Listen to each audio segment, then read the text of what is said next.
वैशंपायन जी ने पूछा, हे श्रेष्ठ ब्राह्मण, यह सूर्य देव आकाश में सदा प्रकाशित रहते हैं, ये कौन है?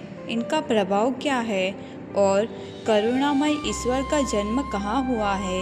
ये अपनी तीव्र किरणों से क्या कार्य करते हैं? देवता, मुनि, सिद्ध, चारण, दैत्य, राक्षस तथा समस्त मनुष्य और ब्राह्मण आदि सदा इनकी पूजा क्यों करते हैं? व्यास जी ने कहा, यह परम ब्रह्म का तेज है जो ब्रह्म देह से उत्पन्न हुआ है। इसे साक्षात ब्रह्म स्वरूप जानो, जो धर्म, अर्थ, काम और मोक्ष प्रदान करता है। निर्मल किरणों वाला यह तेज पहले अत्यंत प्रचंड और असहनीय था। उसकी दृष्टि से लोग जलने लगे, समुद्र और नदियाँ सूखने लगी, जीव व्याकुल हो गए और सभी मनुष्य पीड़ित हो उठे।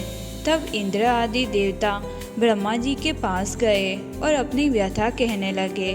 ब्रह्मा जी ने कहा, यह देव ब्रह्म देह से उत्पन्न सत्वगुण का जनक स्वयं अमृतमय है। इसी के प्रभाव से चर अचर सहित तीनों लोग सुरक्षित है।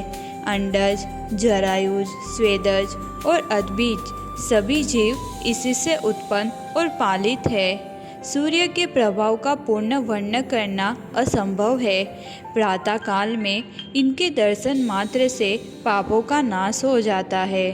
सूर्य देव के ही मंडल में रहने वाली संध्या रूपिणी देवी की उपासना करके संपूर्ण द्विज स्वर्ग और मोक्ष प्राप्त करते हैं। जो द्विज संध्या उपासना काल में इनकी आराधना करते हैं वे पवित्र हो जाते हैं। संध्या उपासना मात्र से मनुष्य कल्मश से मुक्त हो जाता है। सूर्य की उपासना करने मात्र से मनुष्यों को सब रोगों से छुटकारा मिल जाता है। सूर्य की उपासना करने वाला न अंधा होता है, न दरिद्र, न दुखी होता है। वह इस लोक और परलोक दोनों में सुख पाता है। श्री विष्णु और शिव आदि देवताओं के दर्शन सब लोगों को नहीं होते। ध्यान में ही उनके स्वरूप का साक्षात्कार किया जाता है, किंतु भगवान सूर्य प्रत्यक्ष देवता माने गए हैं। तभी देवता बोले, सूर्य देवता को प्रसन्न करने के लिए आराधना और पूजा तो दूर की बात, इनका दर्शन ही प्रलय काल की आग के समान है। इनके तेज के प्रभाव से मनुष्य और अन्य जीव मृत्यु को प्राप्त हो गए। समुद्र आदि जलाशय नष्ट हो गए। हम इनके तेज को सहन नहीं कर सकते, फिर अन्य सामान्य जन कैसे कर सकते हैं? देवताओं के वचन सुनकर ब्रह्मा जी ग्रहों के स्वामी भगवान सूर्य के पास गए और स्तुति करने लगे। सूर्य समस्त लोकों के हितैषी, चारों भूतों से युक्त, रोग रहित, ब्रह्म स्वरूप और प्रलय अग्नि के समान तेजस्वी है। तुम समस्त देवताओं में स्थित हो, वायु और प्राण स्वरूप हो। अन्न का पाचन और जीवन तुम्ही से है। उत्पत्ति और प्रलय के एकमात्र कारण भी तुम ही हो। तुम्हारे बिना एक दिन भी संसार जीवित नहीं रह सकता। तुम समस्त लोकों के स्वामी, रक्षक, पिता और माता हो। तुम्हारे प्रसाद से ही यह चर अचर जगत टिका हुआ है। देवताओं में तुम्हारे समान कोई नहीं है। तुम सर्वत्र विद्यमान हो और तुम्ही से जगत स्थित है। रूप, गंध, रस आदि सब तुम्ही से संभव है। सूर्य समस्त विश्व की स्थिति के कारण है। तुम्ही तीर्थों, क्षेत्रों और समस्त जगत के प्रभु, एकमात्र कारण, सर्वसाक्षी और गुणों के भंडार हो। तुम सर्वज्ञ, सर्वकर्ता, अंधकार, काम, दरिद्रता और दुख का नाश करने वाले हो। इस लोक और परलोक में तुम ही परम बंधु हो। तुम्हारे बिना संसार का कोई उपकारक नहीं है।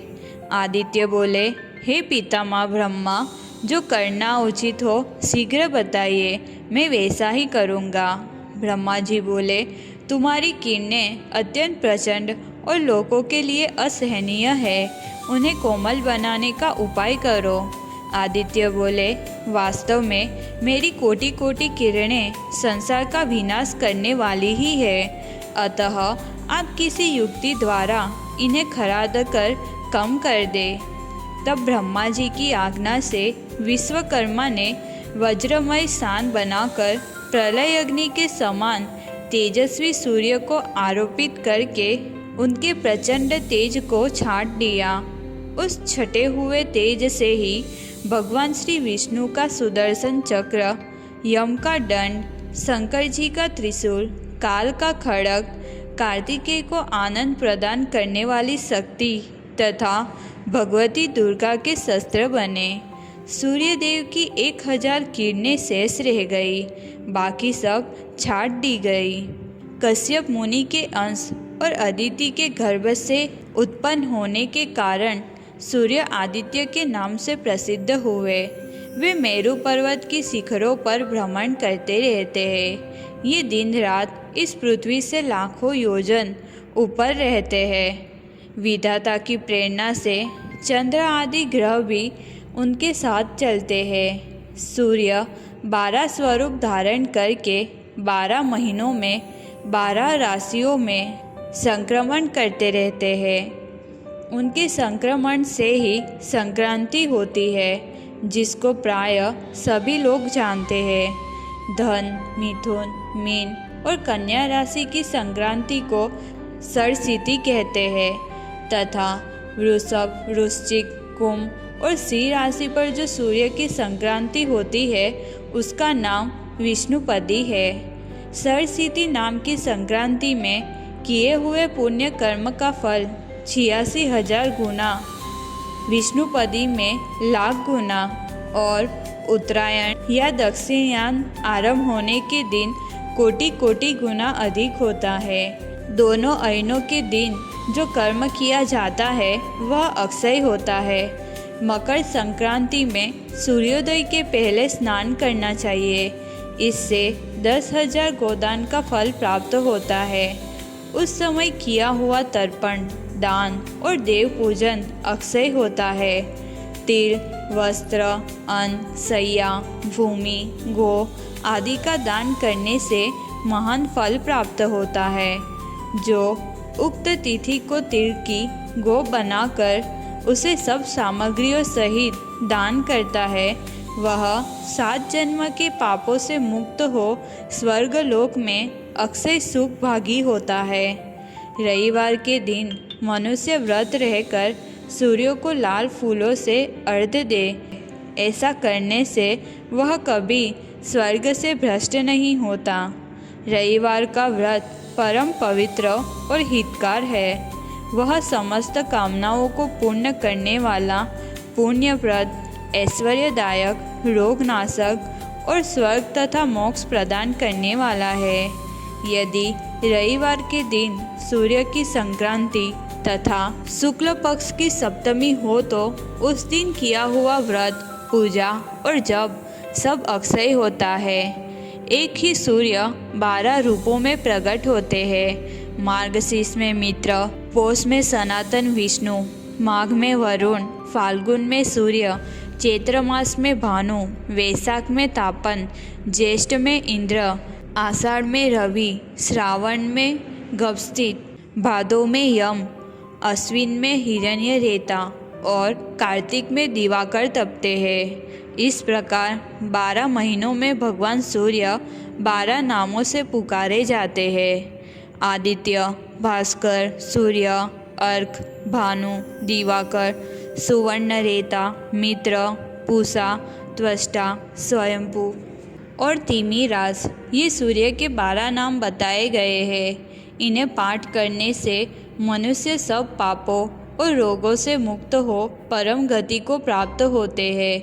महात्मा भास्कर का मूल मंत्र इस प्रकार है: ओम ह्रां ह्रीं स सूर्याय नमः। इस मंत्र से सदा सब प्रकार की सिद्धि प्राप्त होती है। इसके जप से रोग नहीं सताते तथा किसी प्रकार के अनिष्ट का भय नहीं होता। भगवान सूर्य के समीप इस मंत्र का पाठ करने से पुत्र की कामना वाले को पुत्र, कन्या चाहने वाले को कन्या, विद्या की अभिलाषा रखने वाले को विद्या और धनार्थी को धन मिलता है। इस मूल मंत्र का जप ही सब प्रकार की शांति तथा संपूर्ण मनोरथों की सिद्धि करने वाला है।